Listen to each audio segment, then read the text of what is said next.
ណាមញញឹមនឹងភាពកក់ក្ដៅភាសាបងប្អូនបាត់ទៅណាអស់ហើយយើងធ្លាប់សន្យាថាមិនបោះបង់ចោលគ្នាឡើយទូធ្លាប់ឆ្លុះគ្នាក៏ដោយនៅតែជាបងប្អូនគ្នាចាំទេគ្រាមួយធ្លាប់គេងរួមគ្នាចាំទេចានមួយយើងធ្លាប់ញ៉ាំរួមគ្នា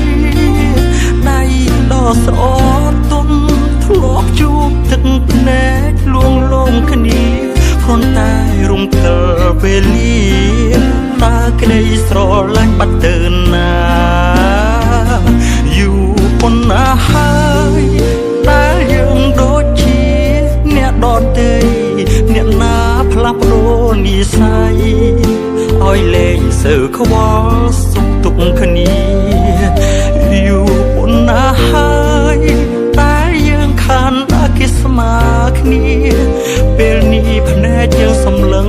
គ្នាចាត់ទុកគ្នាក្នុងន័យបែបណាយើងជាបងប្អូនមិនអាចចោលគ្នាមិនថាពេលនេះយើងឆ្ងាយគ្នាយ៉ាងណា